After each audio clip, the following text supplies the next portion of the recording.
ప్రియమైన దేవుని పిల్లలారా, మన ప్రభువు రక్షకుడైన యేసుక్రీస్తు వారి శ్రేష్టమైన ఉన్నతమైనటువంటి నామములో ముందుగా మీ అందరికీ శుభములు, వందనాలు తెలియజేస్తున్నాం.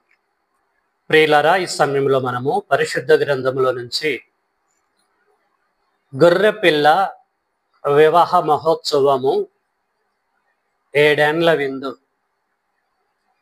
ప్రారంభం నుంచి ముగింపు వరకు జాగ్రత్తగా వింటూ విశ్లేషించాలని కోరుతూ ఉన్నాను. ఓకే, మీ దగ్గర ఉన్నటువంటి బైబిల్ని ఓపెన్ చేయండి.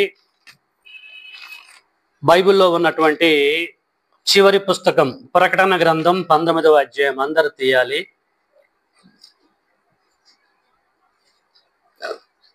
ప్రకటన గ్రంథం 19వ అధ్యాయము 7, 9 నేను చదువుతున్న, జాగ్రత్తగా మీరు చూడండి.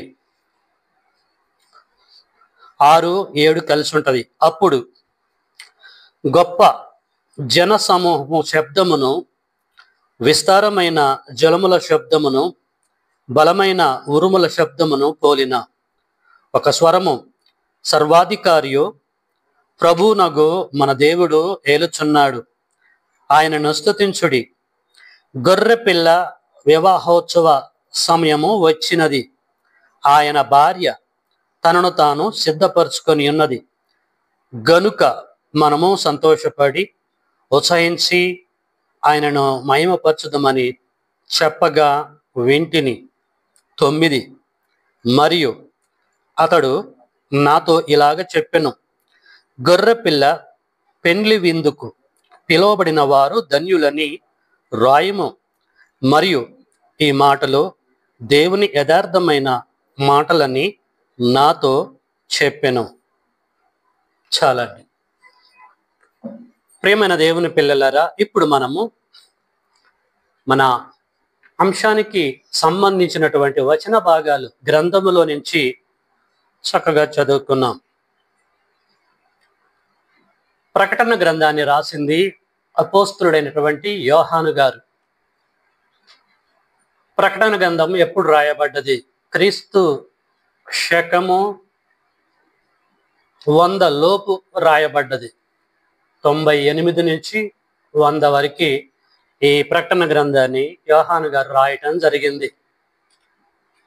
రాసిన ప్లేస్ ఎక్కడ అని ఆలోచిస్తే పద్మాసు ద్వీపములో తాను ఉండి పరవాసిగా పరలోకములో జరుగుతున్న ప్రతి సంగతిని దర్శనములో చూస్తూ గ్రంథస్థం చేయవలసిన పరిస్థితి మొదటి శతాబ్దంలో యోహాను గారికి ఏర్పడ్డది. ప్రియమైన దేవుని పిల్లలారా, ఇప్పుడు మనము చదువుకున్నటువంటి ఈ 2 లేఖన భాగములను బట్టి క్రైస్తవ్యం అంటే మత శాఖలలో ఉన్నటువంటి వారు చాలా మంది, క్రీస్తు సంఘాలలో ఉన్నటువంటి కొద్ది మంది అర్థం చేసుకునేది ఏంటిది, ఏం గ్రహించారు వారు అని మనం ఆలోచిస్తే, యేసు 2వ రాకడలో యేసుక్రీస్తు వారు క్రీస్తు సంఘమును అంటే మనలని మధ్యాకాశంలో పెళ్లి చేసుకుంటాడు. పెళ్లి తర్వాత జనరల్గా ఏం చేస్తారండి? విందు ఉంటుంది కదా. పెళ్లి చేసుకున్న తర్వాత మనల్ని తన ఇంటికి తీసుకెళ్ళి పరలోకంలో తన తండ్రితో పాటు కోట్ల కొలది దేవదూతలతో పాటు విందు చేసుకుంటూ ఉంటారు. విందు అనేది ఏర్పాటు చేస్తాడు మహోన్నతుడైన దేవుడు. ఆ విందులో క్రైస్తవులందరూ కూడా భాగస్థులు అవుతారు అనేటువంటి ఆలోచన, అనేటువంటి విశ్వాసంలో క్రైస్తవ్యం డినామినేషన్ పీపుల్స్, పాస్టర్స్ కూడా ఆలోచిస్తూ బోధలు చేస్తూ ఉంటున్నారు. మరొక్కసారి చెప్తున్నా, యేసు యొక్క పెళ్లి అంటే గొర్రెపిల్ల యొక్క పెళ్లి. గొర్రెపిల్ల అనగానే యేసుక్రీస్తు వారికి సాదృశ్యంగా వారున్నారు. వదకు తేయబడిన గొర్రె పిల్లని నేను అంటాడు యేసు. సో యేసు రెండవ రాకడలో మధ్యాకాశంలో మనమంతా ఎత్తబడతాము. మధ్యాకాశంలో సంఘమైన మనతో పెళ్లి జరుగుతుంది. పెళ్లి తర్వాత మనల్ని తన యేసుక్రీస్తు వారు తీసుకెళ్లి పరలోకములో తన తండ్రి సమక్షంలో విందు అనేది ఏర్పాటు చేస్తాడు. విందులో పాల్గొంటామని చెప్పేసి చాలా మంది అనుకుంటున్నారు. బోధకులు బోధలు చేస్తూ ఉంటున్నారు. ఇది గొర్రెపిల్ల వివాహోత్సవము, 7 ఏండ్ల విందు, సైన్స్ అని చెప్పి రకరకాలుగా దీన్ని ఆలోచిస్తూ మూవ్ అవుతూ ఉంటున్నారు. భవిష్యత్తులో యేసుకి పెళ్లి జరిగిద్ది మనతోటి. భవిష్యత్తులో విందు జరగబోతుందని అనుకుంటున్నారు. వాళ్ళు అనుకోవడానికి ప్రధానమైనటువంటి కారణం ప్రకటన గ్రంథం 1వ అధ్యాయము అందరు తీయాలి. ప్రకటన గ్రంథం 1వ అధ్యాయంలో యోహాను గారు ఏం చెప్తున్నాడు? 1వ అధ్యాయం 1వ వచనం చదువుతున్నా. యేసుక్రీస్తు తన దాసులకు కనపరచుటకు దేవుడు ఆయనకు అనుగ్రహించిన ప్రత్యక్షత ఈ సంగతులు త్వరలో సంభవింపనై ఉన్నవి. త్వరలో అంటే ప్రకటన గ్రంథము 95 నుంచి 100లో రాయబడ్డదన్నగా. కాబట్టి యోహాను గారు ఏదైతే చూస్తున్నాడో, చూసేటివన్నీ కూడా, ఆయన కనిపించేటన్నీ కూడా త్వరలో సంభవింపనై ఉన్నవి. కాబట్టి త్వరలో అన్నాడు కాబట్టి యేసు రెండవ రాకడలో జరుగుతుందని దీన్ని, ఈ లేఖనాన్ని ఇలాగ అర్థం చేసుకొని ప్రియులారా వారు ముందుకెళ్తూ ఉంటున్నారు. అంటే ఇప్పటివరకు ఏం గ్రహించాము, మనకేం అర్థమైందంటే యేసుక్రీస్తుల వారికి, గొర్రె పిల్లగా పిలువబడుతున్న యేసుక్రీస్తుల వారికి ఇంతవరకు కూడా పెళ్లి కాలే. పెళ్ళి అయిన తర్వాత విందు జరగబోతుంది అన్నటువంటి ఆలోచనలోకి మనమందరం కూడా వస్తున్నట్టుగా అర్థమైపోతూ ఉంటుంది. వారు చెప్పుతున్న దానిని బట్టి యేసుకు పెళ్లి కాలే, ఇంకా విందు జరగలే. ఇది కాన్సెప్ట్. చర్చ్ ఆఫ్ క్రైస్ట్లో కొద్ది మంది కూడా దీన్ని బిలీవ్ చేస్తూ ఉంటారు. ఫ్యూచర్లో జరగబోయే, సంభవింపబోయే సంగతిది అని నమ్ముతున్నారు. ఓకే, ఇప్పుడు మనం చూద్దాం. గొర్రెపిల్లగా పిలువబడుతున్న యేసుక్రీస్తు వారికి వివాహ మహోత్సవము జరిగిందా, జరుగుతుందా? వారు చెప్పిన ప్రకారంగా భవిష్యత్తులో జరుగుతుందా? భవిష్యత్తులో విందు జరుగుతుందా? ఇందును గూర్చి లేఖనాలు ఏమంటున్నాయి అనేటువంటి సంగతులు మనము జాగ్రత్తగా పరిశీలన చేద్దాం. ఓకేనండి. యేసుకు పెళ్ళి అవుతుందా, అయిందా, అవుతూ ఉందా, అసలు ఏంటి అన్న సంగతి జాగ్రత్తగా మనం పరిశీలిద్దాం ప్రియులారా. ఈ విషయం మనకు అర్థం కావాలంటే పెళ్లి యొక్క కాన్సెప్ట్ తెలియాలి. వివాహం అంటే పెళ్ళే కదా. పెళ్లి యొక్క కాన్సెప్ట్ ప్రియులారా, బైబిల్లో ఇశ్రాయేలీలు ఉన్నారు, యూదులు ఉన్నారు. యూదులు ఆర్ ఇశ్రాయేల్, బోత్ ఆర్ ఈక్వల్, ఒకటే. వీరి మ్యారేజెస్ ఎలా జరుగుతాయి? పిల్లలు ఎవరైనా మాట్లాడుతుంటే జాగ్రత్తగా చూసుకోండి. యూదుల యొక్క ట్రెడిషన్ లేదు, ఇశ్రాయేలీల యొక్క ట్రెడిషన్ ఏంటి, వారి వివాహ వ్యవస్థ ఎలాగుంటుంది అని మనం ఆలోచిస్తే ప్రియులారా, యూదులలో ప్రత్యేకంగా పెళ్లి జరగదు. ఫర్ యువర్ ఇన్ఫర్మేషన్, యూదులో ఇది ఎట్లుంటుందంటే, ఒక్కసారి ప్రదానము చేయబడ్డదంటే ఒక పురుషుడికి ఒక స్త్రీకి విడిగా ఉన్నటువంటి వారికి ఒక దగ్గర పెట్టేసి, లేదు దూరంగా ఉన్నా సరే, వారికి ప్రదానము చేయబడ్డదంటే ఇట్స్ ఈక్వల్ టు మ్యారేజ్. పెళ్లితో సమానమే. మళ్ళీ రెండోసారి పెళ్లి చేయరు వారు. ప్రదానం చేస్తే వారికి చేయబడితే పెళ్లి అయినట్టే లెక్క. కానీ మనది ఎలాగుంటది? ఇండియన్ సాంప్రదాయం లేదు, కొన్ని వాళ్ళు కొన్ని ప్రాంతాల్లో ప్రధానం ఒకసారి చేస్తారు, పెళ్ళి ఒకసారి చేస్తారు. ప్రధానానికి పెళ్లికి మధ్యలో గ్యాప్ ఉంటుంది. మనం ఎక్కువ పెళ్లికే ప్రాధాన్యత ఇస్తాం. పెళ్ళి అయితేనే పెళ్ళి అయినట్టుగా అనుకుంటాం మనం. ప్రధానం అయితే అంతగా అనుకోను. 75% ప్రధానం ఏంటంటే పెళ్లితోడు సమానం కూడా అనుకుంటాం మనం. కానీ ఎక్కువ పెళ్లికే ప్రాధాన్యత ఇస్తాం. కానీ యూదులు అలా కాదు. ప్రదానము చేయబడ్డదంటే ఒక అమ్మాయికి, ఒక కన్యకి పురుషుడితో పెళ్ళి అన్నట్టే లెక్క. రాసుకోండి మీరు అంతే. గ్రంథం మొత్తం చదివితే ఇవన్నీ కూడా మనకు కనిపిస్తూ ఉంటాయి. కాబట్టి ప్రదానం చేయబడితే పెళ్ళి అయినట్టే లెక్క. యూదుల యొక్క ట్రెడిషన్, యూదుల యొక్క పద్ధతి, వారి సాంప్రదాయాల గురించి చెప్తున్నాం. మీరు చెప్పిందంతా కరెక్ట్ అని మేము ఎలాగ నమ్మాలి బ్రదర్ అట్టెట్టా అని చెప్పేసి మీకు డౌట్ రావచ్చు. మచ్చుకి ఒక 2-3 మీకు చెప్తాను నేను, మళ్ళీ సబ్జెక్ట్ రావాలి కాబట్టి. 45 to 55 లోపు నేను సబ్జెక్ట్ క్లోజ్ చేయాలి కాబట్టి. ఇప్పుడు మనము లాస్ట్ టైము ఇస్సాకు అండ్ రిబ్కమ్మ వివాహాన్ని గురించి ఆలోచించాం కదా. రిబ్కా ఒంటె దిగి తన భర్తకి ఎలాగ రెస్పెక్ట్ ఇచ్చిందనే కాన్సెప్ట్ గురించి మనము చదువుకున్నాం, గ్రహించాం. ఒక్కసారి మనం అక్కడికి వెళ్ళి దాని గురించి ఆలోచిద్దాం. రిబ్కాకి ఇస్సాక్కి పెళ్లి జరగలే, మన భాషలో చెప్పాలంటే ప్రదానం చేయబడ్డది కదా. అబ్రహాము యొక్క దాసుడు పేరేం పేరు?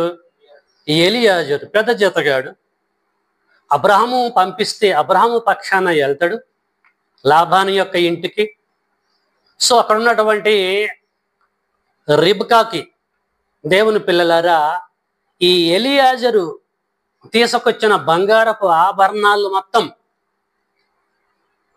ఏం చేసాడు జీతగాడు? రిబ్కమ్మకి ఇవ్వటం జరిగింది అఫీషియల్గా లాబాను యొక్క ఇంటిలో. దాసుడు వెళ్తాడు అబ్రహాం ఇంటి నుంచి వెళ్ళేసి లాబాను ఇంటికి వెళ్ళటం, లాబాన్లో ఇంట్లో ఉన్నటువంటి రిబ్కమ్మని కలుసుకొని పెద్ద మంత్రుల సమక్షంలో కూర్చొని ఆయన తీసుకొచ్చినటువంటి బంగారపు ఆభరణాలు మొత్తము ఆ రిబ్కమ్మకి ఇవ్వటం జరిగింది. అంతే. ఇస్సాకు రాలే, అబ్రహాం యొక్క ఇంటిలో, అబ్రహాం యొక్క పొలంలో పని చేసుకుంటూ ఉన్నాడు. ఆ యొక్క ప్రధాన కార్యక్రమంలో పార్టిసిపేషన్ చేయలే. జీతగాడు వెళ్తాడు, అవన్నీ కూడా ఇవ్వటం జరిగింది. అంత ఓకే, ఎవ్రీథింగ్ ఓకే. అంతా అయిపోయిన తర్వాత ఇలా మన ఎలియాజర్ అంటాడు, సో వచ్చిన పనిని దేవుడు సఫలం చేశాడు కనుక ఇక నేను వెళ్తాను నా యజమాని దగ్గరికి, ఆయన ఊరుకోడు, నన్ను పంపండి అని అన్నప్పుడు వాళ్ళు ఏమంటారంటే ఒక 10 days ఆగండి, ఆ తర్వాత మా అమ్మాయి రిబ్కా నీతో పాటు వస్తుంది, మేము పంపిస్తాం, నో ప్రాబ్లం, ఒక 10 days ఆగండి అని చెప్పేసి వారు అంటారు. సో జీతగాడు ఏమంటాడంటే ఎలియాజరు, వచ్చిన పని అయిపోయింది కదా, why should waste my time, ఎందుకు సమయాన్ని నేను వేస్ట్ చేయాలి, ఇక్కడ నన్ను పంపించండి అని చెప్పేసి ఈ యొక్క ఎలియాజరు లాబాన్ తోటి అక్కడున్న బంధువులతో అనటం జరిగింది. వచ్చాడు, బంగారపు ఆభరణలు పెట్టారు, అంత అయిపోయింది, ఇక నన్ను పంపించండి అన్నప్పుడు ఓకే, మాకు కూడా ఏం ప్రాబ్లం లేదు, ఎంగేజ్మెంట్ అయిపోయింది అంటే ప్రధానం అయిపోయింది, ఎవ్రీథింగ్ ఓకే, పంపకుండా ఉండటానికి మేమెవరిమి, అయితే ఒక్కసారి రిబ్కమ్మని అడుగుతాం, మేము వెళ్ళటానికి ఇష్టమేనా లేకపోతే కొన్ని రోజులు వెయిట్ చేస్తామని అడుగుతాం అన్నప్పుడు ఏం జరిగిందో చూద్దాం ప్రియులారా. ఆదికాండము 24వ అధ్యాయం అందరు తీయాలండి, కొంచెం స్పీడ్గా నేను వెళ్తానండి. ఆదికాండము 24వ అధ్యాయము 52 కానించి చదువుతున్నా నేను, చూడండి, మీరు చూడండి. అబ్రహాము సేవకుడు వారి మాటలు విని యెహోవాకు సాష్టాంగ నమస్కారము చేసెను. తర్వాత ఆ సేవకుడు వెండి నగలను బంగారు నగలను వస్త్రంలో తీసి రిబ్కాకు ఇచ్చెను. మరియు అతడు ఆమె సహోదరునికి తల్లికిని విలువగల వస్తువులు ఇచ్చెను. అతడును అతడితో కూడానున్న మనుషులను అన్నపానములు పుచ్చుకొని అక్కడ రాత్రంతయు ఉండిరి. ఉదయమున వారు లేచినప్పుడు అతడు, నా యజమాని యొద్దకు నన్ను పంపించుడని చెప్పగా ఆమె సహోదరుడును ఆమె తల్లియు, ఈ చిన్నదాన్ని 10 దినములైనను మా యొద్ద ఉండనిమ్ము, ఆ తర్వాత ఆమె వెళ్ళవచ్చునన్నది. అప్పుడు అతడు, యెహోవా నా ప్రయాణమును సఫలం చేసను గనక నాకు తడవు కానీయక నన్ను పంపించుడి, నా యజమానుని యొద్దకు వెళ్ళేదనని చెప్పినప్పుడు వారు ఆ చిన్నదానిని పిలిచి, అంటే రిబ్కమ్మని, ఆమె ఏమనునో తెలుసుకుందామని చెప్పుకొనిరి. రిబ్కాని పిలిచి, ఈ మనుషునితో కూడా వెళ్ళేదవా అని ఆమెను అడిగినప్పుడు వెళ్ళేదనెను. కాబట్టి వారు తమ సహోదరి అయిన రిబ్కాను ఆమె దాదిని అబ్రహాము సేవకుని అతనితో వచ్చిన మనుషులను సాగనంపినప్పుడు వారు రిబ్కాతో, మా సహోదరి నీవు వేల వేలకు తల్లివగుదువుగాక, నీ సంతతి వారు తమ పగవారి గవిని స్వాధీనపరుచుకొందురుగాక అని ఆమెను దీవింపగా. 61 రెబెకాయు ఆమె పనికత్తలను లేచి ఒంటెలనెక్కి ఆ మనుషుని వెంబటి వెళ్ళిరి. అట్లు ఆ సేవకుడు రెబెకాను తోడుకొని పోయెను. ఇస్సాకు బెయేరు లహోయిరులోయి మార్గమున వచ్చి దక్షిణ దేశమందు కాపురముండెను. సాయంకాలమున ఇస్సాకు పొలములో ధ్యానింప బయలు వెళ్ళి కన్నులెత్తి చూసినప్పుడు ఒంటెలు వచ్చుచుండెను. రిబ్కా కన్నులెత్తి ఇస్సాకును చూసి ఒంటె మీద నుండి దిగి మనల్ని ఎదుర్కొనుటకు పొలములో నడుచుచున్న ఆ మనుషుడు ఎవరని దాసుని అడగగా, ఇతడు నా యజమానుడని చెప్పెను గనుక ఆమె ముసుగు వేసుకొనెను. అప్పుడు ఆ దాసుడు తాను చేసిన కార్యములన్నీ ఇస్సాకుతో వివరించి చెప్పెను. 67 అండర్లైన్ చేసుకోండి. ఇస్సాకు తల్లి అయిన షారా గుడారములోనికి ఆమెను తీసుకొని పోయెను. ఇస్సాకు తల్లి అయిన షారా గుడారములోనికి ఆమెను తీసుకొని పోయెను. అట్లు అతడు రెబెకాను పరిగ్రహింపగా ఆమె అతనికి భార్య ఆయను. అతడు ఆమెను ప్రేమించెను, పెళ్లి తర్వాత ప్రేమించెను. అప్పుడు ఇస్సాకు తన తల్లి విషయమై దుఃఖ నివారణ పొందెను. చాలండి. ప్రేమైన దేవుని పిల్లలారా, ఏం గ్రహించారు మీరు ఈ పోర్షన్లో? జస్ట్ జీతగాడు ఎలియాజరు వెళ్ళాడు, ఆభరణాలు ఇవ్వటం జరిగింది, ఎంగేజ్మెంట్ కార్యక్రమాన్ని కంప్లీట్ చేసిండు అంతే. రెబెకా వారి ఇంటిలో ఎంగేజ్మెంట్ అయిపోయిన తర్వాత తెల్లారి రెబెకాను పట్టుకొని వచ్చేశాడు అబ్రహాం ఇంటికి, ఇస్సాకు దగ్గరికి. ఇంటికి వచ్చిన తర్వాత 67లో పర్టికులర్గా ఒక ఈ విషయాన్ని మెన్షన్ చేస్తున్నాడు పరిశుద్ధాత్ముడు. ఇస్సాకు తల్లి అయిన షారా గుడారంలోని ఆమెను తీసుకొని పోయెను. అట్లు అతడు రెబెకాను పరిగ్రహింపగా. What is this mean? దీని అర్థమైంది. పరిగ్రహింపడం అంటే పెళ్లి చేసుకోవటమా? అంగీకరించటం, రిసీవ్ చేసుకోవటం. దీనికి తెలుగు డిక్షనరీ మీరు చూడండి. ఇదే ఇంగ్లీష్లో బిట్ తెలుగులో చూడండి మీరు. అంటే అఫీషియల్గా ఆమెని ఇంటిలో చేర్చుకున్నాడు. అప్పటి నుంచి ఆమెని ప్రేమించటం ప్రారంభించాడు. రెబెకమ్మని ఇస్సాకు ప్రేమించటం స్టార్ట్ చేశాడు. దేవుని పిల్లలారా, ఇస్సాకు రెబెకా వారు చనిపోయేంత వరకు సంవత్సరానికి ఒకసారి పెళ్లి చేసుకోవటం కానీ, మళ్ళీ ఒక 10 రోజుల తర్వాత అఫీషియల్గా ఆమెను పెళ్లి చేసుకోవటం కానీ జరిగిందా అండి? చరిత్ర లేదు.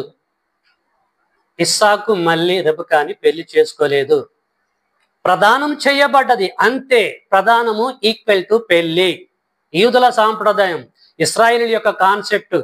మీరు టార్చ్ వెలిగించి బైబిల్లో పెట్టి చూసినా ఎక్కడ కూడా యూదులకి ప్రదానం చేయబడ్డ తర్వాత మళ్ళీ పెళ్లి వారికి జరిగినట్టుగా గ్రంథంలో ఎక్కడ మనకు కనపడదు.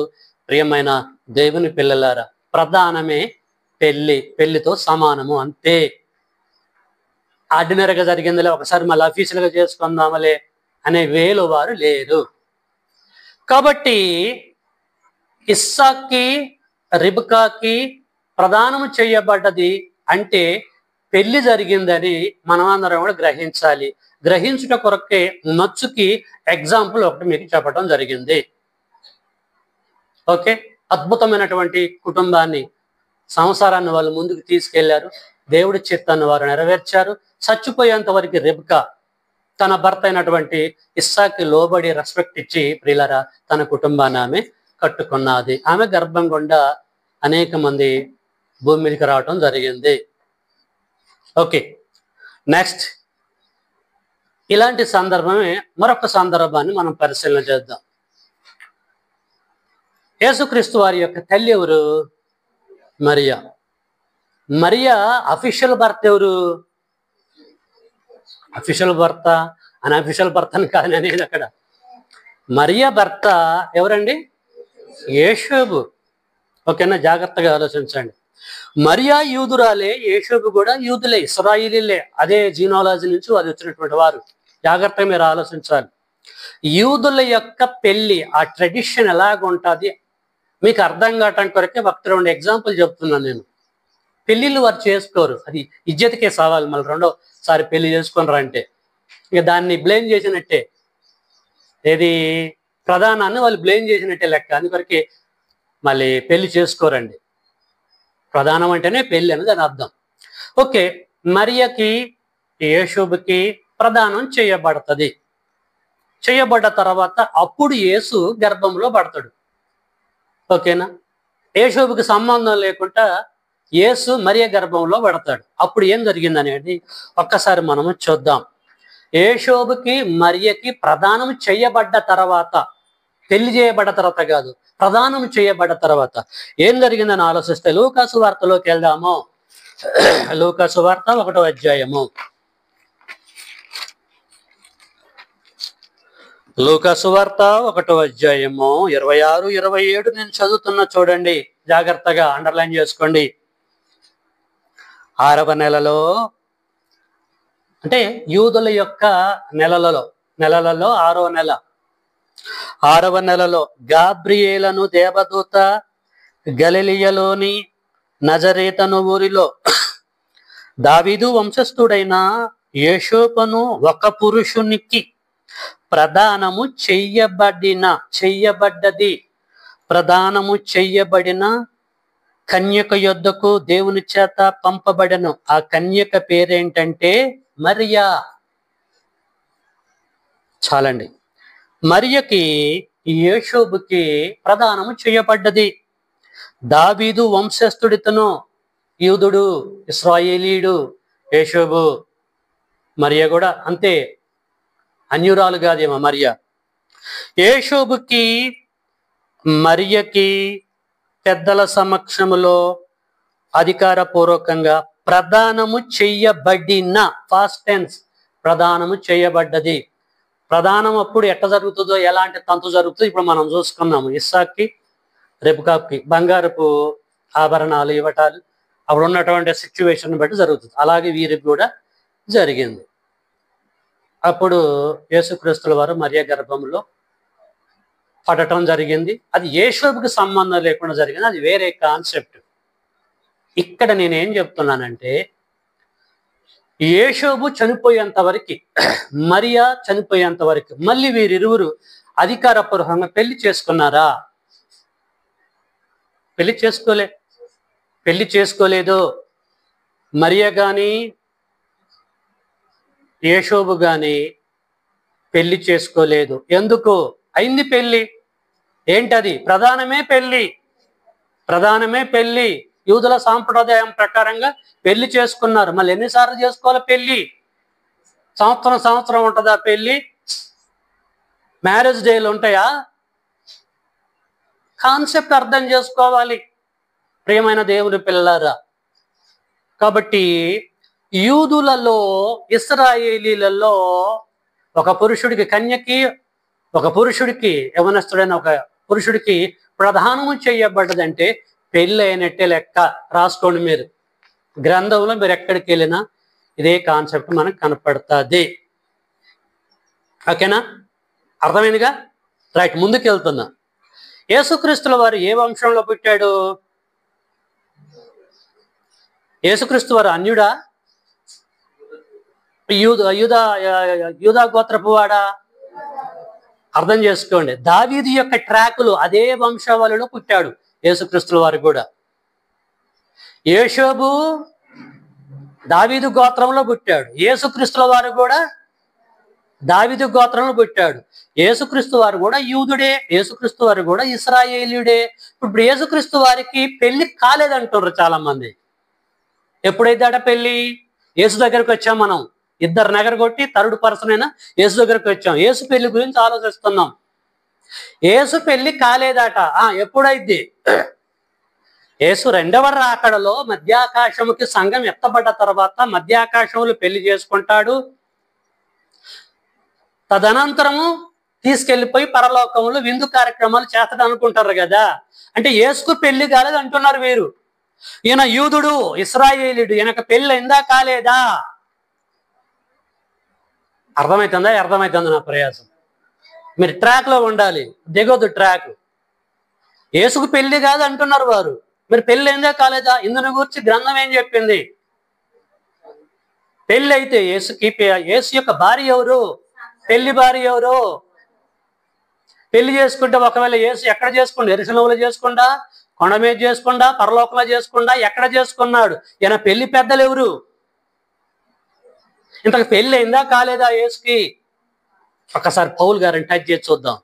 నాకు తెలవట్లేదండి ఈ కాన్సెప్ట్. చాలా మంది పెళ్లి కాలేదు, వివాహం కాలేదు, వివాహ మహోత్సవాలు జరగలేదు, ఆయనకి జరుగుతాయి అంటున్నారు. మరి మీరు చెప్పండి అని గ్రంథంలో ఉన్నటువంటి వ్యక్తులు మనం అడుగుదాం. జాన్సన్ చెప్పొద్దు. వీడెవడు జాన్సన్ చెప్పడానికి? వద్దు. గమాలీల పాదాల దగ్గర కూర్చొని ధర్మశాస్త్రాన్ని పట్టించిన పౌలు గారిని అడిగితే కరెక్ట్ చెప్తాడు. బిట్టు దింపిండి అంటే బుల్లెట్ దిగటమే. కనుక పౌలు గారిని అడుగుదాం. కొరింథీయులకు రాసిన మొదటి పత్రిక వెళ్దాం. 2వ కొరింథీ అందరు తీయాలండి. 11వ అధ్యాయము. 2వ కొరింథీ 11వ అధ్యాయము 1-2. అపోస్తులైన పౌలు గారు కొరింథీయులకు రాసిన 2వ పత్రిక 11వ అధ్యాయం 1-2 చదువుతున్న చూడండి. కొంచెం అవివేకముగా నేను మాట్లాడినన్ను మీరు సహింపవలనని కోరుచున్నాను. For your kind information. పౌలు గారు అంటున్నాడు పత్రిక రాస్తూ, కొంచెం అవివేకంగా నేను అసలు మాట్లాడటం ఏంటిది? నువ్వు ఒక స్కాలరు కదా, అపోస్తుడు కదా, అవివేకంగా మాట్లాడటం వివేకంగా మాట్లాడటం రెండు చేస్తావా పౌలా? మరి మా జాన్సన్ గారు మాట్లాడుతుంటేనే మేము తప్పు పడుతున్నాం కదా. జాన్సన్ గారు కూడా అప్పుడప్పుడు అవివేకంగా అప్పుడప్పుడు మాట్లాడుతూ ఉంటాడు. సేవకుడై ఉండి ఫుల్ ఫుడ్ దగ్గర ఉండి అలా మాట్లాడుతుండే ఇలాగ మాట్లాడుతుండే అని మనం అనుకుంటున్నాం. ఇక్కడ తురిమే అంటున్నాడు చూడండి. ఏమంటాడు? కొంచెం అవివేకంగా నేను మాట్లాడినను మీరు సహించాలని కోరుచున్నాను. నన్ను గురించి మీరు ఎలాగైనా సహించండి. No bother about that. దాని గురించి నేను బాధపడను. నేనేందో నా దేవుడు ఏందో నాకు తెలుసు అని అంటాడు. ఏమంటాడు? 2, దేవాసక్తితో మీ ఎడల ఆసక్తి కలిగి ఉన్నాను. మీ ఎడల సంగమా, కొరింథీ సంగమా, దేవాసక్తితో మీ ఎడల ఆసక్తి కలిగి ఉన్నాను. ఎందుకంటే పవిత్రురాలైన కన్యకనుగా ఒక్కడే పురుషునికి అనగా క్రీస్తుకి సమర్పింపవలనని మిమ్మును ప్రదానము చేస్తానా? మధ్యాకాశంలో ఏమనుందండి అక్కడ? Past tense. మిమ్మును ప్రదానము చేశాను. నేను పెద్ద మనిషిగా ఉండి కొరింథీ పట్టణములో ఉన్న సంగమా, సంఘస్థులారా, క్రీస్తు సంగమా, నేనేం చేశాను తెలుసా? పవిత్రురాలైన కన్యక మీరుంటే అలాగే కన్యక అలాగే ఉండకూడదు. కన్యక యొక్క ఒంటరితనము కన్యకని క్రిమినల్గా తయారు చేస్తానే సూపర్ థియరీ నాకు తెలిసి. ఈ కన్యకను తీసుకెళ్ళి ఒకతనికి పెళ్లి చేయాలి, ప్రదానం చేయాలని ఆలోచించి మిమ్మల్ని తీసుకెళ్ళి ఒకే ఒక పురుషుడైన క్రీస్తుకు మిమ్మల్ని ప్రదానము చేశాను. అబ్రహాము దాసుడైన ఎలియాజరు చేసినట్టుగా నేను కూడా చేశాను. Credit goes to me only అని చెప్పేసి అంటున్నాడు. అంటే కొరింథీ క్రీస్తు సంఘము యేసుక్రీస్తుల వారికి ప్రదానము చేయబడ్డది. కొరింథీ క్రీస్తు సంఘమునకు యేసుక్రీస్తుల వారికి పెళ్ళయింది. అయిందా కాలేదా? ఆ కొరింథీ సంఘము యేసుకి ఏంటి ఇప్పుడు? పెళ్లి భార్య. ఎట్లయింది భార్య? ప్రదానం చేయబడి భార్య అయిపోయింది. జాగ్రత్తగా అర్థం చేసుకోండి. కొరింథీ సంఘము క్రీస్తుకి భార్య అయింది. భవిష్యత్తులో భార్య అవుతుంది కాదు, ప్రదానము చేసి తిని అంటున్నాడు. ఫాస్ట్ టెన్స్ ఇది. దేవుని పిల్లలారా, నేను కూడా మీలో కొద్ది మందిని యేసుకి ప్రదానం చేశా. ఎప్పుడు చేశా? ఎప్పుడైతే నేను బాప్టిజం ఇచ్చానో. అర్థమవుతుందా? ఎప్పుడైతే నా ద్వారా మీరు బాప్టిజం తీసుకున్నారో మీకు అర్థం కాలేదు కానీ ఆత్మ సంబంధంగా మిమ్మల్ని నేను యేసుకి ప్రదానం చేశా. అంటే పెళ్లి చేశా పెద్ద మనిషిగా ఉండి.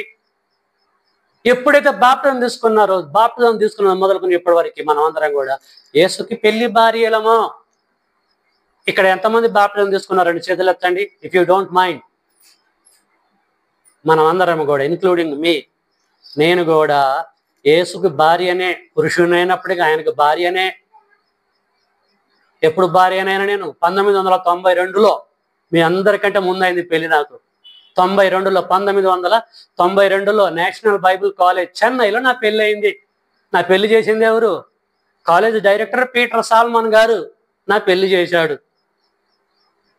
తర్వాత నా భార్య పెళ్లి చేసాడు 1993లో. మీలో కొద్దిమంది పుట్టొచ్చు, బొడ్లు కూడా కట్ చేయకపోయి ఉండొచ్చు. అప్పుడే మా పెళ్ళి అయింది. ప్రేమైన దేవుని బిళ్ళారా, సంఘము అంటే మనము క్రీస్తుకి భార్యలము, పెళ్లి భార్యలము. మన భర్త మీద మనకి హక్కు ఉంటది. మన పురుషుడు, యుగ పురుషుడు, ఒకే పురుషుడు, ఆయన ఒకే ఒక పురుషుడు. ఆ పురుషుడికి పెళ్ళైంది మనకి ఎలాగంటే ప్రదానము చెయ్యబడ్డం ప్రీచర్స్ ద్వారా, సేవకుల ద్వారా. ఇది సిచ్యువేషన్. సంఘానికి క్రీస్తుకి పెళ్ళైందని గ్రంథములో గ్రంథస్థం చేయబడితే ఏమండి, యేసు రెండవ రాకడలో మధ్యాకాశంలో పెళ్లి కావడం ఏంటిది? ఎవడు చూడాలా? అప్పుడు ఏదైనా జరిగితే భూమి మీద జరగాలి, అందరూ చూసేటట్టు. బాప్టిజం తీసుకుంటే అప్పుడు ఎంతమంది లేరండి? మన పెళ్లి జరిగేటప్పుడు ఉన్నారా లేరా? సీక్రెట్గా చేసుకున్నాం. మన ఏమైనా పెళ్లి 10 మందిలో చేసుకున్నామండి. చేసుకున్నామా చేసుకోలేదా? ఎంత పంచభూతాల సమక్షంలో, పెద్దల సమక్షంలో, అనేక మంది సమక్షంలో పెళ్లి ఘనంగా జరిగింది. మీకు తెలుసో తెలియదో, ఈ ట్రాక్లో రండి. మీకు బోధించిన వాడు, చెప్పిన వాడు లేడు. అసలు వాడికి తెలితేగా సబ్జెక్టు. కాబట్టి ప్రేమైన దేవుని బిడ్డలారా, ఎప్పుడైతే మనం బాప్తిజం తీసుకున్నామో అప్పుడే ఆత్మ సంబంధంగా ఒకే పురుషుడైన క్రీస్తుకి మనకి వివాహము జరిగింది. ప్రధానము ఈక్వల్ టు పెళ్లి. కాబట్టి ఇస్సాక్కి, రెబ్కమకి ప్రదానం చేయబడ్డది, మళ్ళీ వారి పెళ్లి చేసుకోలే. యోషోబుకి, మరియకి ప్రదానం చేయబడ్డది, వారు మళ్ళీ పెళ్లి చేసుకోలే. బాగేనండి. మనకి యేసుక్రీస్తుల వారు కూడా ప్రధానమైంది అకార్డింగ్ టు పౌల్ స్టేట్మెంట్. మళ్ళీ ఎప్పుడు పెళ్లి జరిగితే మళ్ళీ రెండోసారి పెళ్ళి అని ఉంది గ్రంథంలో. పెళ్లి అంటే ప్రధానం అంటేనే పెళ్లి కదా. మళ్ళీ మధ్యాకాశంలో పెళ్లి ఏంటిది అంటే ఇది కొట్టివేయబట్టమేనా? జరిగింది, ఈ ప్రధానం జరిగింది వేస్టా? ఏం అర్థమైపోతున్నాయి? లేఖనాలు ఎలా గ్రహిస్తున్నారు? రెండవసారి పెళ్ళి ఏంటండి? మూడోసారి పెళ్ళి ఏంటండి? దేవుని పిల్లారా, ఈ రాంగ్ టీచింగ్ అంటారు, దీన్ని రాంగ్ డాక్ట్రిన్ అంటారు. లేఖనాలు ఎరగకే చాలా మంది పాస్టర్స్, మత శాఖలలో ఉన్నటువంటి పాస్టర్స్, వారు తప్పుగా అర్థం చేసుకొని తప్పుగా సంఘానికి మధ్యలో ఇంజెక్ట్ చేస్తూ ఉంటారు. కాబట్టి సిద్ధంగా ఉండండి. ఏసుతో మనకి మళ్ళీ రెండోసారి వివాహ మహోత్సవము జరగబోతుంది మధ్యాకాశంలో. తర్వాత విందులో కూడా మనం అందరం కూడా పార్టిసిపేషన్ అయ్యేది ఉంది. ఇదంతా కూడా భవిష్యత్తులో యేసు రెండవ రాకడలో జరుగుతుందని చెప్పేసి బోధలు చేస్తూ ఉంటున్నారు. ప్రియమైన దేవుని పిల్లారా, ఇదంతా కూడా తప్పు. ప్రకటన గ్రంథము అర్థం చేసుకునే విధానంలో చాలా మంది అర్థం చేసుకోవటం లేదు. రూపక అలంకారముతో అలంకార రూపకంగా ప్రకటన గ్రంథాన్ని యోహాను గారు రాశారు. ఆ కాలంలో రోమా చక్రవర్తులకి, రోమా సామ్రాజ్యాన్ని పరిపాలించే పెద్ద పెద్ద నేతలకి ఈ ఇన్ఫర్మేషన్ చదివినా కూడా ఈ ప్రతులు వాళ్ళ చేతుల్లో పడ్డ చదువుతుంటే అర్థం కాకుండా ఉండటం కొరకు యోహాను గారు రూపక అలంకారంతో రాసిన సంగతులు ఇవి ప్రకటన గ్రంథం. నెక్స్ట్ ఏంటంటే అపార్థం చేసుకున్నది, ఒకటి ప్రకటన గ్రంథం 1:1-2లో ఈ సంగతులు త్వరలో సంభవింపవై ఉన్నాయని చెప్పారు కనుక దాన్ని పట్టుకుంటూ ఉంటున్నారు. అసలు దాని అర్థం ఏంటిది, ఏ సంగతుల గురించి చెప్పాడు ఏంటని గ్రహించలేకపోతూ ఉంటున్నారు. ప్రేమైన దేవుని పిల్లలారా, కాబట్టి ప్రధానమే పెళ్లితో సమానము. మళ్ళీ రెండవసారి మనకి పెళ్లి ఉండదు. మన పెళ్లి భర్త యేసుక్రీస్తుల వారు ఉన్నారు. ఆయన మన మధ్యలో ఉన్నాడు, మన పక్కమిటి ఉన్నాడని లాస్ట్ టైం మీకు చెప్పేశాను. ఓకే, దీని మీద ఇంకా మీకు ఏదైనా ధర్మ సందేహాలు ఉంటే తర్వాత అడగండి. Most welcome to ask me. ఖచ్చితంగా నేను క్లియర్ చేస్తాను. రైట్. నేనేమంటున్నానంటే ఎక్కడైనా సరే పెళ్లి జరిగిన తర్వాత ఇక వెళ్ళిపోండి అని చెప్పేసి అందరిని పంపిస్తారా? ఏం చేస్తారు? స్థాయికి తగ్గట్టుగా, రాజులకు తగ్గట్టుగా, అంతేనా? ప్రధానమంత్రులకు తగ్గట్టుగా, ప్రెసిడెంట్లకు తగ్గట్టుగా, సీఎం పిఎంలకు తగ్గట్టుగా వారి పిల్లలకి పెళ్లి చేసిన తర్వాత విందు ఎలాగుంటుంది? విందు పెడతారా పెట్టరా? రైట్. ఇది సిచ్యువేషన్. మరి యేసుక్రీస్తుల వారికి మనకి పెళ్ళి అయింది కదా. యేసుక్రీస్తుల వారు ఉన్న తిమ్మింగులందరికంటే గ్రేట్ పర్సన్ కదా. మరి పెళ్ళి అయింది కదా, అతను తండ్రి కదా, యెహోవా దేవుడు.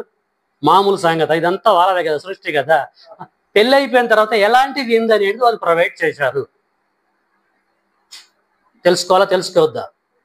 ఏ విందు ప్రొవైడ్ చేశారు ఎప్పుడన్నా ఆలోచించారా మీరు? ఈ ట్రాక్లు పెళ్ళి అయింది, బాప్టిజం తీసుకున్నప్పుడే పెళ్ళి అయింది, అప్పటి నుంచి ఇప్పటి వరకు విందు వాళ్ళు ప్రొవైడ్ చేశారా? ప్రొవైడ్ చేస్తే అందులో మనం పాల్గొన్నామా? పాల్గొంటే ఎలాంటి విందు మనం తిన్నాం? లేకపోతే భవిష్యత్తులో ఉంటుందా విందు? చాలా మంది చెప్పిన ప్రకారంగా పరలోకంలో దూతలతో పాటు అక్కడ జరగబోతుందా? అసలు విందును గురించిన కాన్సెప్ట్ గ్రంథంలో పరమ తండ్రి ఏం చెప్పాడు అనే సంగతి ఈ సమయంలో ప్రియులారా మనం ఆలోచిద్దాం. ఓకే, యెషయా గ్రంథము 25వ అధ్యాయంలోకి వెళ్దాం. అందరు తీయాలి. ఇదంతా మైండ్లో పెట్టుకోండి. విందు కాన్సెప్ట్ని అర్థం చేసుకుందాము. యెషయా గ్రంథము 25వ అధ్యాయము అందరు తీయాలండి. క్రీస్తు పుట్టడానికి ముందే, క్రీస్తుకు పెళ్లి కావడానికి ముందే మహోన్నతుడైన దేవుడు యెషయా ప్రవక్త ద్వారా ఏం చెప్తున్నాడో చూద్దాం ప్రియులారా. 25వ అధ్యాయము 6వ వచనం చదువుతున్న చూడండి. పెండ్లి విందు ఎలాగుంది, ఎలాగుండబోతుంది, ఎక్కడ జరుగుతుందని చెప్తున్నాడు దేవుడు. ఈ పర్వతం మీద, ఏ పర్వతమో మీకు అర్థం కావాలంటే 24వ అధ్యాయము, 23వ అధ్యాయము, 25 కాను చదవండి. ఈ పర్వతం మీద సైన్యములకు అధిపతియగు యెహోవా సమస్త జనముల నిమిత్తము, పెన్ను తీసుకొని అండర్లైన్ చేసుకోండి, కొవ్విన వాటితో విందు చేయును. ఏమండి? కొవ్విన వాటితో, కొవ్వనటువంటి వాటితో కాదు. మరి అట్లా ఉంటది మన తండ్రి యొక్క విందు అంటే. సైన్యములకు అధిపతికి దేవుడి యొక్క విందు ఇచ్చేది ఎలాగుంటదంటే, కొవ్విన వాటితో విందు చేయును, మడ్డి మీదనున్న ద్రాక్షారసముతో విందు చేయును, మూలుగు గల కొవ్విన వాటితో విందు చేయును, మడ్డి మీద నిర్మలమైన ద్రాక్షరసముతో విందు చేయును. ఇలాంటి విందు ఎప్పుడన్నా మీరు టేస్ట్ చేశారా అండి? చేశారా? కొవ్విన వాటితోటి విందు చేశారా ఎప్పుడన్నా మీరు? మన విందులు ఎలాగుంటాయో మళ్ళీ నేను ప్రత్యేకంగా చెప్పనండి. అంత రూపాయనర విందులు. రూపాయనర విందులు అంటే లోక సంబంధాన్ని భాష ఉపయోగించి చెప్తున్నా. దేనికి పనికిరాని విందు అంటారు దాన్ని. మనోడు చికెన్ పెట్టినా, మటన్ పెట్టినా అంటాడు వాడు. నాటుకోళ్ళు తీసుకొచ్చి పెట్టి అప్పటికే వాళ్ళు కాళ్ళు రగరేస్తాడు. కానీ ఇక్కడ పరమ తండ్రి దేనితో అటు కొవ్విన వాటితో, వీటితో వాటితో పేర్లు చెప్పలే, కొవ్విన వాటితో మహోన్నతుడైన దేవుడు పెండిలో విందు చేయబోతున్నాడట. దేవుని పిల్లలారు ఎక్కడ? పర్వతాల మీద. పర్వతాలంటే హిమాలయ పర్వతాల మీదనా, వింధ్య సత్పుర పర్వతాల మీదనా, ఇంకా భూమి మీద కొన్ని పర్వతాలను, ఆ పర్వతాల మీద విందు చేతి ఎవడలు తింటాడండి అక్కడ. పర్వతం అంటే జాగ్రత్తగానండి, ప్రజలని పర్వతాలతో పోల్చాడు, సంఘాన్ని పర్వతాలతో పోల్చాడు. పర్వతాల మీద దేవుడు విందు ఇయ్యబోతున్నాడు దేవుని పిల్లలకి.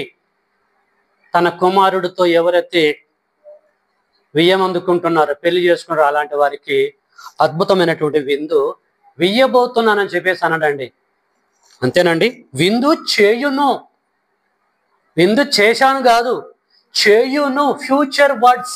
అప్పటికి యేసుకు పెళ్లి కాలే. యెషయా గ్రంథంలో యేసు పుట్టలే, యేసు మరియ గర్భంలో జరగలే. కాబట్టి విందు చేయను, ఇట్లా చేయబోతున్నానని ముందే డెలివర్ చేస్తున్నాడు. అర్థం చేసుకోండి. ఓకే, నెక్స్ట్ యెహెజ్కేలు గ్రంథంలోనికి వెళ్దాం. అందరు తీయాలి. యెహెజ్కేలు గ్రంథం 39వ అధ్యాయము. యెహెజ్కేలు గ్రంథం 39వ అధ్యాయము 17 కానించి చదువుతున్న దేవుడిచ్చే విందు, తన కుమారుడి యొక్క పెళ్లి తర్వాత పెళ్లిలో దేవుడు ఇవ్వబోయే విందును గూర్చి ఏం చెప్తున్నాడో చూద్దాం. 17 కానించి, నరపుత్రుడా, ప్రభు అయిన యెహోవా సెలవిచ్చేది ఏంటంటే, సకల జాతుల పక్షులకును భూమృగములకన్నింటికి ఈ సమాచారము తెలియచేయము. నేను జాగ్రత్తగా వినాలి. నేను మీ కొరకు వధించు బలికి నలుదిక్కుల నుండి కూడి రండి. ఇశ్రాయేలీల పర్వతముల మీద దానికంటే ముందు ఎగరగొట్టావు. ఇశ్రాయేలీల పర్వతముల మీద ఒక గొప్ప బలి జరుగును. మీరు మాంసము తిందురు. అండర్లైన్ చేసుకోవాలి. ఎక్కడ పెట్టిండో చూడండి. ఎక్కడి నుంచి విందుని ఎక్కడికి కనెక్ట్ చేస్తున్నాడో. నలుదిక్కుల నుండి కూడి రండి. ఇశ్రాయేలీల పర్వతముల మీద ఒక గొప్ప బలి జరుగును. మీరు మాంసమును తిందురు, రక్తమును త్రాగుదురు. బలాఢ్యులు మాంసము తిందురు, భూపతుల రక్తమును, భాషానులో కొవ్విన పొట్టేళ్ల యొక్కయో, గొర్రె పిల్లల యొక్కయో, మేకల యొక్కయో, కోడెల యొక్కయో రక్తము త్రాగుదురు. చాలండి. 17:7 ఏమంటాడంటే, నేనేం చేయబోతున్నాను జాగ్రత్తగా వినండి. ఆత్మ సంఘములతో చెప్పుచున్న మాట చెవిగలవాడు వినుగాక. పెళ్లి విందులో దేవుడు ఏం ఇవ్వబోతున్నాడు? అసలు ఎవరిని కొవ్విన మాంసమును ఎక్కడి నుంచి సిద్ధం చేస్తున్నాడు? కొవ్వు కలిగినటువంటి బలి, ఎలాంటి బలులను ఇవ్వబోతున్నాడో దేవుడు చూడండి. మనమేమనుకున్నాము, ఆయన స్థాయికి తగ్గట్టుగా వంటలని వాటిని వీటిని దుప్పులను తీసుకొచ్చి మంచిగా బలి అర్పించేసి వాటి యొక్క కొవ్వునెత్తడేమో అని మనం అనుకున్నాం. ఎవరినైనా కూడా బలి అర్పిస్తే సెట్ కాదని అనుకున్నాడు, శ్రేష్టమైంది కాదనుకుంటున్నాడు. దేవుని పిల్లలారా, ఆయన ఇచ్చే విందు, ఆ విందుకు సంబంధించిన ఫుడ్ ఎక్కడి నుంచి ప్రొవైడ్ చేయబోతుండనంటే అంటున్నాడు చూడండి. 17 మళ్ళా, నరపుత్రుడా, ప్రభు అయిన యెహోవా సెలవిచ్చింది ఏంటంటే, సకల జాతుల పక్షులకును భూమృగములన్నింటికి ఈ సమాచారము తెలియచేయము. నేను మీ కొరకు వధించు బలికి నలుదిక్కుల నుండి కూడి రండి. ఇశ్రాయేలీల పర్వతముల మీద ఒక గొప్ప బలి జరుగును. ఎవరి గురించి చెప్తున్నాడు? యేసుక్రీస్తుల వారి గురించి చెప్తున్నాడు. ఒక గొప్ప బలి జరుగును. మీరు మాంసమును తిందురు. Future tense. మీరు మాంసమును తిందురు. మాంసమును తిన్నారంటే విందును ఆరగించినట్టు లెక్క. మీరు మాంసమును తిందురు, రక్తాన్ని తాగుదురు. నేను పెళ్లిలో ఇచ్చే విందు ఏమనుకుంటున్నారు? లడ్డూలు, పూర్ణాలు, ఏమండి గచ్చకాయలు, వాడిచ్చిన అరటి పండ్లు, ద్రాక్ష పళ్ళు, ఏమండి వాడి అయ్యి అనుకుంటున్నారా? మీరు మాంసమును తింటారు, రక్తాన్ని తాగుతారు. ఈ విందును ప్రొవైడ్ చేస్తా నేను పెళ్లిలో. జాగ్రత్తగా మీరు అర్థం చేసుకోండి. మాంసం అన్నాడు, మాంసం ఏంటో చెప్పలే. రక్తం అన్నాడు, రక్తం ఏంటో చెప్పలే. క్రీస్తు యొక్క పెళ్లిలో మహోన్నతుడైన దేవుడు ఇచ్చే విందు ఇది. కింద మరి ఇప్పుడు ఈ మాంసాన్ని, ఈ రక్తాన్ని తాగుదాం. మరి విందు తాగుదామా వద్దంటారా? పెళ్ళి అయింది, విందులో ఆయన ప్రొవైడ్ చేస్తాను అంటున్నాడు. ఎవడికి కావాలి ఈ మాంసము? ఎవడికి కావాలి ఈ రక్తం అనుకుంటున్నారా? ఇది కావాలి, మాంసం కావాలి, అది కావాలి అనుకుంటున్నారా? దేవుని పిల్లలారా, ఆత్మ సంబంధమైన సంగతులతోటే సెట్ చేయాలి. దేవుడు ఇచ్చేది ఫిజికల్కి ఇస్తాడా అండి? భూ సంబంధమైన ఇస్తాడా? ఆత్మ సంబంధంగా థింక్ చేయాలి మనము. కాబట్టి దేవుడు ప్రొవైడ్ చేసే ఈ విందు, ఆ యొక్క మాంసం ఏంటి, ఆ రక్తం ఏంటిది? ఒక్కసారి మన పెళ్లి భర్త అయిన యేసుని అడుగుదాం. ఆయన కరెక్ట్ చెప్తాడు. ఎందుకంటే మన భర్తని అడిగి సరిపోయేదిగా, ఓపెన్గా చెప్తాడు. సీక్రెట్లు ఏముండవు ఆయన దగ్గర. మీ నాన్న ఇది చెప్పాడు, మరి ఎలాంటి మాంసాన్ని పెడతాడో, రక్తాన్ని ఎత్తాడో ఒకసారి మీరు చెప్పండి మా భర్త గారు అని ప్రభువుని అడుగుదాం. ఆయన ఏం చెప్పాడో చూద్దాం. ఓకే, యోహాను సువార్త తీయాలండి. 6వ అధ్యాయము, యోహాను సువార్త 6వ అధ్యాయం. యేసుక్రీస్తుల వారు యూదులతో ఏం చెప్తున్నాడో సూపర్ థియరీ. 52 కానించి 53, 52,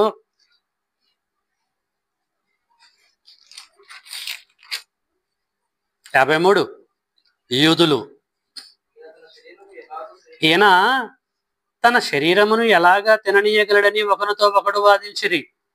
కావున యేసు ఇట్లనెను, మీరు మనుష్య కుమారుని శరీరాన్ని తిని ఆయన రక్తము త్రాగితేనే గాని మీలో మీరు జీవము గలవారు కారు.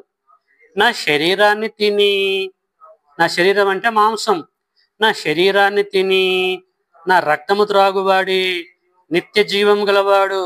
అంత్య దినమున నేను వాణ్ణి లేపుదును. నా శరీరము నిజమైన ఆహారము, నా రక్తము నిజమైన పానమునై ఉన్నది. యూదులకు అర్థం కాలే, ఏదేదో చెప్తున్నాడు ఏంద్రా బాబు అనుకున్నారు. నా శరీరం తిని నా రక్తము త్రాగువాడు నా యందును నేను వాని యందును నిలిచియుందుము. జీవము గల తండ్రి నన్ను పంపిన గనుక నేను తండ్రి మూలంగా జీవించినట్లే నన్ను తినువాడును నా మూలంగా జీవించును. ఇదే పరలోకము నుండి దిగి వచ్చిన ఆహారం. పితరులు మన్నా తిన్నా చనిపోయినట్లు కాదు. ఇక్కడ ఈ ఆహారము తినువాడు ఎల్లప్పుడూ జీవించునని నిశ్చయముగా 100కి 100% మీతో చెప్పుచున్నాను. అదే ఏం చెప్పిండండి మన భర్త అయిన యేసు? మనల్ని పెళ్లి చేసుకున్న మన భర్త ఏం చెప్పిండు? మా నాన్న ఇచ్చే ఫుడ్ ఏమనుకుంటారు? కొవ్విని అనగానే ఏట దగ్గరకు పోయిందా మీ మైండ్? లేకపోతే బీఫ్ దగ్గరకు పోయిందా మీ మైండ్? లేకపోతే ఇంకెక్కడికో పోయిందా? వద్దు, అలాంటివి కాదు మా తండ్రి ఇచ్చేది. నా తండ్రి ఇచ్చే మాంసము నేనే, నా తండ్రి ప్రొవైడ్ చేసే రక్తము నా రక్తమే అని చెప్పేసి అన్నాడు ప్రియులారా. కాబట్టి యేసుకు మనకి పెళ్లి అయిపోయింది. పెళ్లిలో అయిపోయిన తర్వాత దేవుడు విందు ప్రొవైడ్ చేస్తున్నాడు. ఆ విందులో మనం చక్కగా పాల్గొంటున్నాము. ప్రతి ఆదివారం రొట్టెలోను, రొట్టె యేసు యొక్క శరీరానికి మాంసానికి సాదృశ్యంగా ఉంది. రక్తాన్ని తాగుతున్నాము, ద్రాక్షసం తాగుతున్నాము, ద్రాక్షసం ఆయన రక్తానికి అంతే. విందులో పాల్గొంటున్నాం మనము ప్రతి ఆదివారము. మళ్ళీ యేసు రెండవ రాకలో పరలోకాల విందు ఏందండి? ఆల్రెడీ పార్టిసిపేషన్ చేస్తున్నాం, విందును ఆరగిస్తున్నాం మనము మన భర్తను పక్కకు పెట్టుకొని. దీన్ని సూపర్ థియరీ అంటారు. చర్చ్ ఆఫ్ క్రైస్ట్ లో ఉన్న స్కాలర్స్ కు మాత్రమే తెలిసి కాన్సెప్ట్, బయట ఎవరికి తెలియదు. ఈ చర్చ్ ఆఫ్ క్రైస్ట్ లో ఉన్న వారు కూడా కొంతమంది డమ్మీలే. మళ్ళీ సూపర్ థియరీలు తెలియదు వాళ్ళకి, ప్లేన్ గా చదువుకుంటూ పోతూ ఉంటారు. సత్యవాక్యాన్ని సక్రమంగా వారు అర్థం చేసుకుని దాన్ని ఇంజెక్ట్ చేయలేరు. ప్రియమైన దేవుని పిల్లల, అందుకొరకే అపోస్తలుడైన పౌలు గారు కొరింథీయులకు పత్రిక రాస్తూ 1 కొరింథీ 11వ అధ్యాయము 23 కానించి ఏం చెప్పాడు చదువుకుందాం. 1 కొరింథీ 11వ అధ్యాయంలో చెప్తున్నాడు 23 కానించి, నేను మీకు అప్పగించిన దానిని ప్రభు వలన పొందుతుని, ప్రభు అయిన యేసు తాను అప్పగింపబడిన రాత్రి ఒక రొట్టెను ఎత్తుకొని కృతజ్ఞతాస్తుతులు చెల్లించి దానిని విరిచి, ఇది మీ కొరకైన నా శరీరం, నన్ను జ్ఞాపకం చేసుకున్నట్టుగా దీన్ని చేయడం చెప్పాను. ఆ ప్రకారమే భోజనమైన పిమ్మట ఆయన పాత్రను ఎత్తుకొని, ఈ పాత్ర నా రక్తం వలనైన కృత నిబంధన, మీరు దీనిలో త్రాగున్నప్పుడల్లా నన్ను జ్ఞాపకం చేసుకున్నట్టుగా దీన్ని చేయడం చెప్పాను. మీరు ఈ రొట్టెను తిని ఈ పాత్రలో త్రాగునప్పుడల్లా ప్రభు వచ్చు వరకు ఆయన మరణమును ప్రసరించుదురు. కాబట్టి ఎవడో యోగ్యముగా ప్రభు యొక్క రొట్టెను తినునో, ఏది విందులో, లేక ఆయన పాత్రలోంది త్రాగునో, ఎప్పుడు విందులో, వాడు ప్రభు యొక్క శరీరాన్ని గూర్చు రక్తమును గూర్చు అపరాధిగును. కాబట్టి ప్రతి మనుషుడు తాను పరీక్షించుకున్న వలను అలాగూ చేసి ఆ రొట్టెను తిని విందులో ఆ పాత్రలోంది త్రాగవలను. విందులో ప్రభు శరీరం అని వివేచింపక త్రిని త్రాగువాడు తనకు శిక్ష విధి కలుటగా త్రిని తాగుతున్నాడు. ఇందువలననే మీలో అనేకులు బలహీనులు రోగులనై ఉన్నారు. అది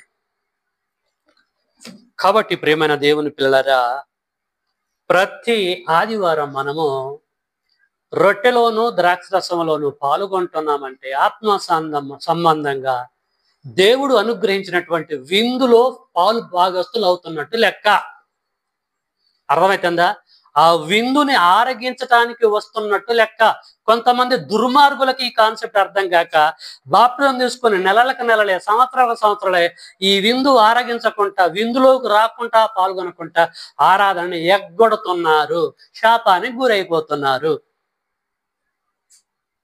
పెళ్ళైపోయినప్పుడు అన్నం తినకుండా ఉంటావా? తినాలి. దేవుడు విందు ఏర్పాటు చేశాడు. విందులో పాల్గొనాలంటే ఆరాధనకి రావాలి. ఆరాధన ఎందుకు మానేస్తున్నాను?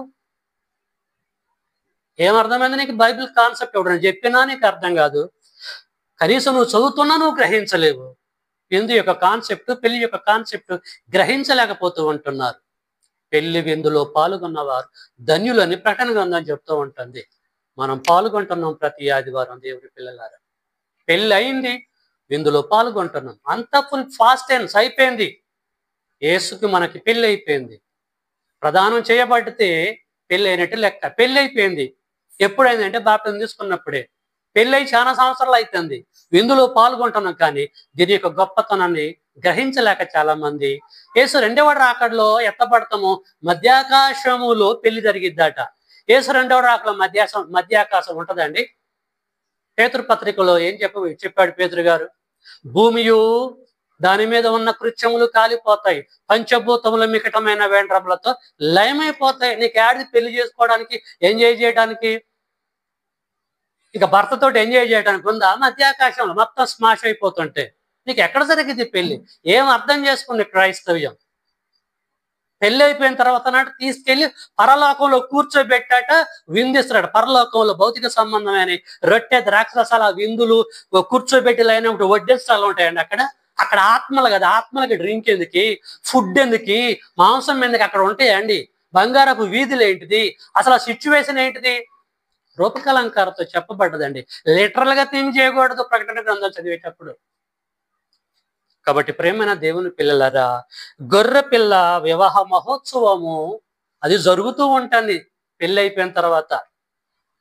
7 ఏళ్ల విందులో ఉన్నాం మనం. 7 అంటే సంపూర్ణానికి సాదృశ్యం. 1000 అంటే దీర్ఘకాలానికి సాదృశ్యం. 1000 దీర్ఘకాలానికి సాదృశ్యంగా ఉంది. 7 అంటే సంపూర్ణానికి సాదృశ్యంగా ఉంది. సంపూర్ణంగా విందులో పాల్గొంటాను. యేసు వచ్చేంత వరకు ఈ విందులో పాల్గొంటూనే ఉంటాం మనం. కాబట్టి 7 అనేటువంటి సంఖ్యని ఉపయోగించవలసిన పరిస్థితి ఏర్పడింది ప్రకటన గ్రంథంలో. కాబట్టి ప్రేమైన దేవుని బిడ్డలారా, గొర్రెపిల్ల యొక్క వివాహము జరిగింది. ఆ గొర్రెపిల్లకి భార్యలో మనము, ఇది మహోత్సవంగా జరుగుతూనే ఉంటుంది. అతని యొక్క విందులో పాల్గొంటూనే ఉంటున్నాం, మనము ఆరగిస్తూనే ఉంటున్నాం. యేసు వచ్చేంత వరకు తంతు జరుగుతుంది. యేసు వచ్చిన తర్వాత మనల్ని తీసుకెళ్లి తండ్రికి అప్పచెప్పి ప్రశాంతంగా ఉంటాడు. అక్కడ ఈ రొట్టె విరస్తాలు, ద్రాక్ష సందాటాలు, ఈ కథలు మళ్ళీ ఉండవు. మళ్ళీ పెళ్లి అనే రెండో కాన్సెప్ట్ ఉండదు. ప్రధానమే పెళ్లి. 100 సార్లు చేసుకోడు ఆయన, ఒక్కటే సార్లు చేసుకుంటాడు. ఆయమన్న పెళ్లి 10 సార్లు చేసుకుంటాడు ఎవడన్నా? పెళ్లి అంటే ఆయం అన్నది ఒక్కసారి చేసుకోవాలి. కాబట్టి ప్రియులారా, ఈ అద్భుతమైన కాన్సెప్ట్ చాలా మందికి తెలియక అజ్ఞానంగా బైబిల్ను చదువుతూ, అజ్ఞానంగా అర్థం చేసుకుంటూ, సంఘం యొక్క హృదయంలో ఇంజెక్ట్ చేస్తూ అనేక మందిని నాశనం చేస్తూ ఉంటున్నారు. చనిపోయిన తర్వాత వీళ్ళు పాతాళలోకానికి వెళ్ళిపోతూ ఉంటున్నారు.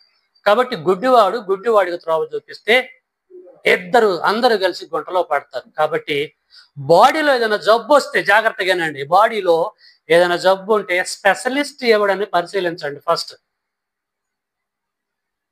ఈ సబ్జెక్ట్ వాచ్ చేస్తున్న నా సబ్స్క్రైబర్స్లారా, మీరు కూడా పరిశీలించండి. స్కాలర్ ఎవడని పరిశీలించి స్కాలర్ని ఎత్తుకుంటారండి, చూపించుకోండి, జబ్బు పోగొట్టుకోండి అంటే ఆత్మ సంబంధంగా చెప్తున్నా. కాబట్టి ప్రియులారా, చక్కగా జాగ్రత్తగా మీరు విన్నందుకు మిమ్మల్ని అభినందిస్తూ ఉంటున్నా. ఇంకా ఈ సబ్జెక్ట్ మీద మీకేమైనా డౌట్స్ ఉంటే ఖచ్చితంగా నన్ను అడగొచ్చు.